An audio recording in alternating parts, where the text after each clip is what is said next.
Saya akan sebutkan misal salah satu contoh kisah. Ibnu Qayyim rahimahullah Al-Jauzi mengangkat kisah tentang Abi Qudamah, ya. Seseorang yang disebutkan namanya oleh beliau. Sudah pernah saya sebutkan cerita ini belum? Selalu belum, ya. Baiklah. Abi Qudamah, kata Ibnu Jauzi, adalah seseorang yang suka berjihad. Di zaman dulu, zaman tabi'in, suka berjihad, berperang. Dan dia selalu memotivasi orang untuk berjihad. Ditanya di salah satu masjid itu, dia lagi pulang dari jihad, pengalaman apa yang paling berkesan bagi anda di kancah peperangan jihad? Dia bilang, kisah seorang anak muda yang bertemu bidadari. Maka orang tanya, seperti apa ceritanya? Dia bilang, satu waktu saya pulang ke negeri saya, di kotanya. Kemudian saya motivasi orang untuk berperang, berjihad. Disampaikanlah motivasi, ayat-ayat, hadis, kisah-kisah nyata. Sampai orang-orang pada termotivasi untuk berjihad. Dia bilang, setelah selesai saya pulang, besok saya ingin bentuk pasukan, bergabung dengan pasukan muslimin untuk berjihad. Ya.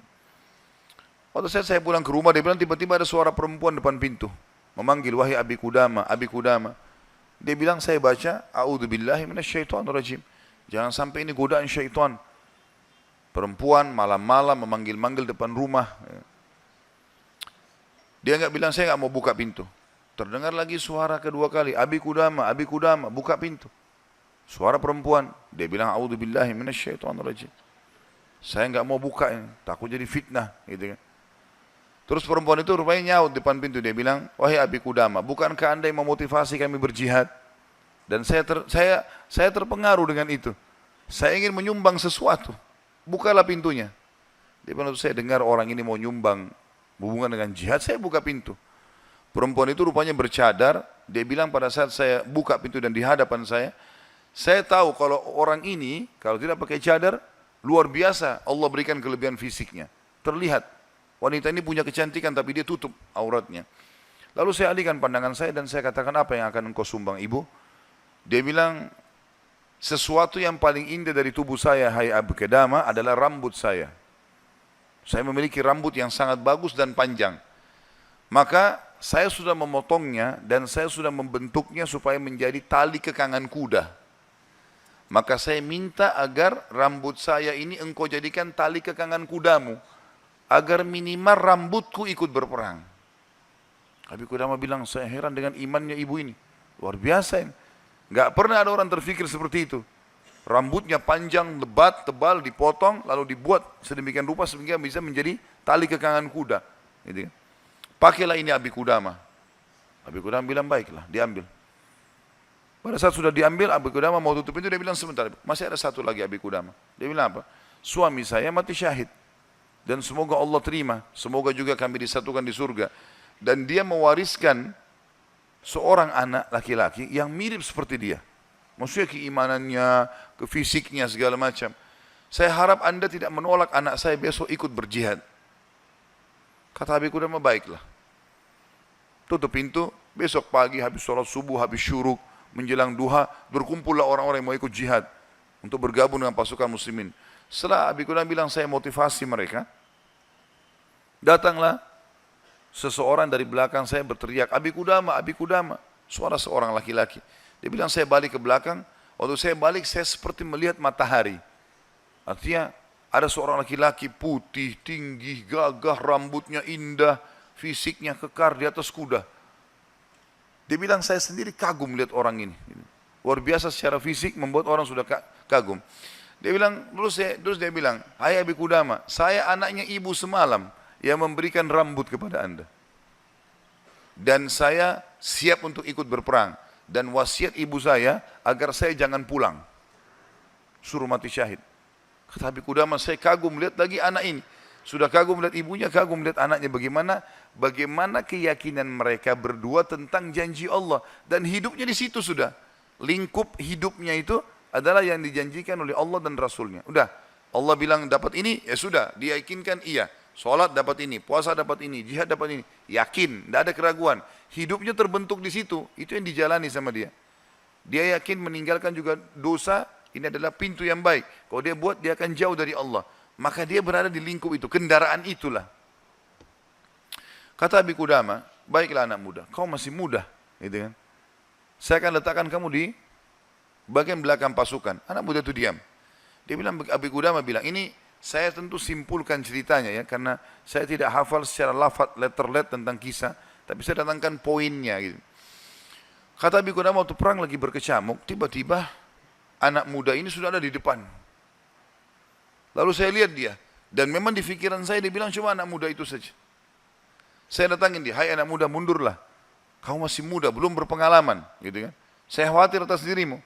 Dia bilang, wahai Abi Qudamah, Allah berfirman, hai orang-orang beriman, kalau kalian bertemu dengan orang kafir, jangan kalian mundur. Allah bilang, jangan mundur, Anda suruh saya mundur. Gitu. Gitu. Kata Abi Qudamah, saya nggak bisa bantai ini karena dia pakai ayat. Gitu. Maka saya pun berada di sebelahnya sampai akhirnya karena perang lagi berkecamuk terpisahkan. Otomatis terpisahkan. Waktu pasukan lagi istirahat, saya coba cari anak muda ini. Saya nggak cari, pikirannya sudah nggak ada yang lain. Targetnya anak muda ini gitu. Itu betul-betul menarik perhatian dia. Dia bilang begitu saya lihat orang lagi istirahat semuanya kena capek berperang. Maka saya lihat anak muda ini sibuk menyiapkan makanan para mujahidin, mengikatkan tali kudanya, menyiapkan rumput kudanya. Pokoknya dia sibuk dengan itu. Jadi dia betul-betul menikmati apa yang sudah Allah dan Rasulnya perintahkan. Ini targetnya dan ini benar bagi saya. Selesai. Ini adalah konsep hidup saya. Gitu. Maka Abi Qudamah bilang, saya kagum melihat anak muda ini. Kemudian perang berkecamuk lagi. Berkecamuk lagi, yang kedua kali, kemudian pada saat lagi maju, saya anak muda itu di depan. Saya datangin lagi, hai anak muda, ke belakang lah. Dia bacain lagi ayat. Wahai Abi Qudamah, Allah berfirman, hai orang beriman, kalau bertemu dengan orang kafir, jangan kalian mundur. Bagaimana Allah bilang jangan mundur, Anda suruh saya mundur? Abi Qudamah diam, tidak bisa bantah karena dikatakan ayat. Berkecamuk peperangan dipisahkan oleh prajurit yang saling serang satu sama yang lain, sampai akhirnya tiba malam hari waktu istirahat. Kata Abi Qudamah, dua pasukan istirahat. Lalu saya cari, di mana anak muda ini? Di kemah mana dia? Cari-cari sampai dapat kemahnya. Kata Abi Qudamah, waktu saya masuk dalam kemahnya, saya temukan anak muda itu sedang tertidur dan senyum. Senyum lebar gitu. Saya penasaran anak muda ini lagi mimpi apa gitu. Dia bilang, saya tunggu sampai senyumnya sudah redah. Kemudian saya tepuk, bangunkan. Hai anak muda, bangunlah. Apa yang kau lihat dalam mimpimu? Kata anak muda ini, demi Allah wahai Abi Qudamah, saya melihat saya masuk ke surga. Saya masuk surga, saya lihat taman-taman, saya lihat pelayan-pelayan, lihat luar biasa surga yang luas. Dan saya lihat seorang wanita yang sangat cantik, saking cantiknya sampai saya tidak sabar untuk menjamahnya. Gitu kan. Lalu dia mengatakan, belum waktunya hai suamiku. Padahal sebenarnya anak muda ini belum menikah. Ya. Lalu dia bilang, engkau, perempuan itu bilang, engkau akan bertemu dengan aku besok siang. Kata anak muda itu, setelah itu Anda bangunkan saya. Dan saya berharap Allah membuat saya mati syahid besok. Untuk mendapatkan apa yang Allah janjikan. Yang jelas, kata Abi Qudamah, saya kagum. Artinya Abi Qudamah pun sekian tahun berjihad, belum pernah mimpi seperti ini. Gitu kan? Besok pagi dia bilang berkecamuk lagi peperangan. Saya temukan anak muda itu di depan. Terus dia menyerang musuh. Gitu kan? Sampai akhirnya peperangan selesai. Dan sudah menang muslimin, korban banyak di musuh dan di orang muslim. Anak Abi Qudamah bilang, target saya mengejar mana? Cari anak muda ini. Terbunuhkah atau belum terbunuhkah? Dicari. Dia bilang, saya cari di jenazah prajurit muslim yang disusun. Ternyata ada bergeletakan, saya temukan ada anak muda itu. Penuh dengan darah. Gitu. Ya. Tapi masih hidup. Dan dia lihat, waktu saya datang, dia dengan senyum mengatakan, Abi Qudamah, kesinilah. Dalam kondisi lagi luka-luka ini. Berdarah-darah. Gitu ya. Kata Abi Qudamah, saya pun datang. Apa beritamu hai anak muda? Dia bilang, hai Abi Qudamah, kalau kau pulang nanti ke kampung kita, ke negeri kita, sampaikan ke ibu saya salam dan bilang impian beliau sudah terkabulkan. Artinya, saya akan menyusul ayah saya mati syahid. Lalu pesannya ini luar biasa. Dia bilang apa? Wahai Abi Qudamah, apa kau ingat kisah tadi malam bidadari dalam mimpi saya? Kata Abi Qudamah, iya. Sekarang ada di sebelah saya. Sedang senyum dan menunggu ruh saya keluar. Lalu dia akan membawa saya ke surga. Lalu kata Abi Qudamah, orang itu pun meninggal dunia. Dalam kondisi dia tersenyum gitu kan. Maka Abi Qudamah bilang, saya menangis, gak bisa menahan melihat luar biasanya. Ibunya luar biasa, anak muda ini luar biasa. 17 tahun, punya kelebihan fisik yang mungkin tadi saya bilang, kebanyakan kita di Indonesia dihabiskan pada hal yang foya-foya, coba-coba kemaksiatan. Ini semua omong kosong nih, dari syaitan, bukan begitu. Anak muda ini dididik oleh ibunya untuk targetnya surga. Bagaimana berperang mati syahid, seperti itulah. Kata Abi Qudamah, saya pun menguburnya. Waktu kami pulang ke negeri kami, target saya ke rumah ibunya. Bukan ke rumah saya lagi. Orang semua pada pulang ke rumahnya, ketemu keluarganya. Dia bilang, saya cari ibunya anak muda itu. Begitu dapat rumahnya, saya ketuk pintu, dibuka. Ibu itu buka. Ibu itu begitu lihat, saya tahu Abi Qudamah. Dia bilang, wahai Abi Qudamah, apa kau datang berbelas sungkawa, atau kau datang untuk membawa berita gembira?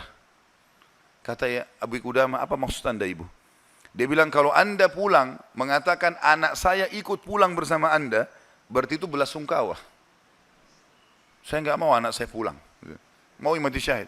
Tapi kalau anda bilang anak saya mati syahid, berarti itu berita gembira. Abi Qudamah bilang, saya enggak tahan menangis. Lalu saya mengatakan, ibu, berita gembira, Allah sudah kabulkan impianmu. Anakmu telah menyusul suamimu dan semoga Allah kabulkan. Ibu itu menangis, sujud syukur kepada Allah. Gara-gara berhasil anaknya menjalankan perintah Allah.